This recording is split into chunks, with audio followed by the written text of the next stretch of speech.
Well, now we have to check in with one of the women we've banished to Bitch Island in our minds, okay? We've banished Michelle Obama to Bitch Island because all she does is bitch and moan and complain, even though she's probably the most privileged woman in America, okay? She marries Barack Obama. She was never some great attorney or lawyer. She grew up on the south side of Chicago, this round the way girl. She said she grew up in poverty, didn't have tons of money. She marries a man, and basically she can sort of ride on his coattails all the way to the White House, all the way. And then she does nothing, literally nothing as first lady. She did some like herkies in a fucking, I'm sorry, excuse my French.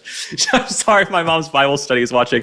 She did some like herkies and cartwheels and planted a vegetable garden and told kids to get fit. And now kids are fatter than ever before. So good on you, Michelle Obama. Michelle Obama was supposed to be this like Maha before Maha was a thing, this fitness warrior. I think she did like a push-up on the Ellen show. And that was kind of the end of it. But Michelle Obama, she is back. Okay, she's back with a vengeance, complaining about something new. She is complaining that she has to spend time doing her hair. The way our hair naturally grows out of our head, it's beautiful.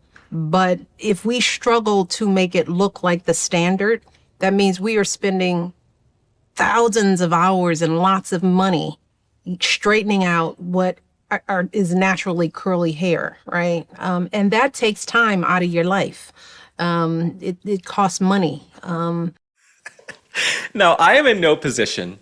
Okay, I'm a very metacognitive person. I'm very self-reflective. I'm very honest and objective. I am in no position to be speaking about using your natural hair. Okay, I'm in no position to tell Michelle Obama to have her natural hair, but I am in a position to tell her, stop whining. Okay, stop whining. You're worth hundreds of millions of dollars. You live in a massive mansion in Martha's Vineyard. They probably come to Michelle Obama's house to do her hair. Okay, you're complaining that you have to get your hair done, woman. Come to reality, okay? Come to reality, sweetheart. She's complaining that she has to do her hair. I'm so sorry, Michelle Obama, that you have to have a hairstylist come and do your hair for you. And if it's such a problem, you could just do your natural hair. But I have no sympathy. You're not getting sympathy from anyone here at the Spot On with Link Lauren Bureau. We have no sympathy for you. But this is part and parcel of Michelle Obama. Michelle Obama, if you recall, she's also complained about having to pay for food in the White House. She's done these interviews recently. She's like, we had to pay for our own food in the White House. All the rest of us here on planet Earth, we have to pay for our own food. I don't know why Michelle Obama thinks she's special. She thinks she's, God's gift to this green earth. But she's also complaining that when she was in the first family, living in the White House with Sasha, Malia, Barack and his high-waisted mom jeans, she's also complaining that they weren't given the same grace as other first families.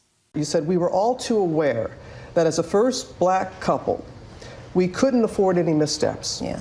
And you also say, as a black woman, I was under a particularly white, hot glare. Did you feel that?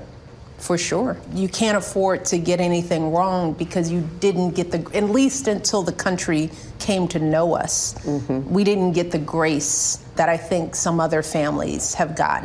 Didn't get the grace? Didn't get the grace? All she did was get grace. The mainstream media did nothing but praise Michelle Obama. We love you, Michelle. You're our savior, Michelle. You should be the next nominee, Michelle. Remember, the same people she's saying aren't giving her grace were telling us that she should have been the Democratic nominee. Wake up. Snap out of it, bitch. I'm tired of all this. I'm tired of all the lies from Michelle Obama. I'm tired of this woman complaining. Okay, there are people with real problems. There are those of you watching this who might be sick, might be taking care of a sick relative, trying to make ends meet, okay? And for rich-ass, spoiled Michelle Obama to complain about her hair, to complain that she wasn't given grace as First Lady, I'm so sorry. I'm so sorry our tax dollars paid for you to live in the freaking White House and be First Lady of the United States, okay? Do you want to go back to the south side of Chicago? Do you want to go back to the south side of Chicago, freaking doing whatever the hell you were doing?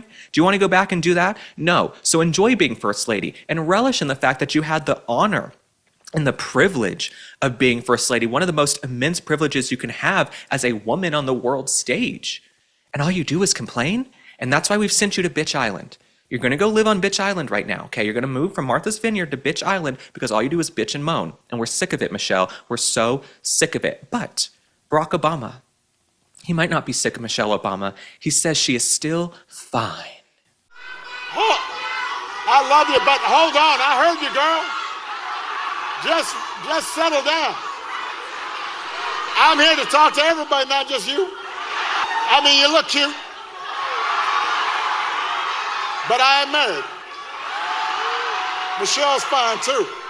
I don't know what's more unrealistic about that clip. That Barack Obama finds Michelle to be fine, or that he finds a woman to be attractive at all. I've never heard a straight man be like, girl in the crowd, girl, you look good, girl. And Barack Obama's doing this new accent where he's like, girlfriend, you look good, but my wife is fine. I've never heard a straight man talk like that in my life. But I'm just, speaking off the cuff here. I guess he thinks Michelle Obama is fine and gorgeous and beautiful, and I guess they've had all the mirrors removed in their house. Here's my thing. I think the Obamas are so desperate to cling to their brand. They can't handle the fact that their brand is in the gutter. No one cares anymore. They were praised as this sort of elite Democratic couple that the media loved on the world stage. They have no clout whatsoever. Their brand sucks. I don't think he thinks Michelle Obama is fine. I don't think they even sleep in the same rooms, if you had to ask me, in my opinion. All they do is complain about each other. Michelle Obama has done an entire podcast, and the whole thesis of the podcast is that she can't stand Barack. She doesn't like the way he chews. She doesn't like the way he talks. She hated being first lady. She hates most everything about her life. So I just don't believe that Barack Obama is walking around every day like, man, my wife is so fine. Maybe he does, because she's got broad shoulders and she's muscular. Maybe he does like her. I don't know. But Barack Obama, I think there's some trouble in paradise. I think there's some trouble in paradise with Barack and Michelle Obama. I want to talk about snacks for a minute. Back in the day, chips and fries were cooked in tallow. Then the 90s hit and big corporations pushed cheap seed oils. Now those oils are 20% of our calories, linked to inflammation and metabolic problems. Not cool. You guys know I love Vandy Crisps, and they are bringing it back with just 3 ingredients: heirloom potatoes, sea salt, and 100% grass-fed beef tallow, no seed oils. That tallow is loaded with nutrients for your skin, brain, and hormones, and it makes these chips taste unreal. You feel light, energized, no bloat or crash like with regular chips. They're 100% American made, no shortcuts, and hands down the best chip I've ever had. The tallow means you're satisfied without overeating. My favorite, Smokehouse Barbecue. It's next level. Ready to give Vandy a try? Go to vandycrisps.com/link and use code LINK for 25% off your first order. That's vandycrisps.com/link, code LINK for 25% off your first order. And if you don't feel like ordering online, that is fine. Vandy is now available nationwide at your local Sprouts supermarket. So stop by and pick up a bag before they're gone.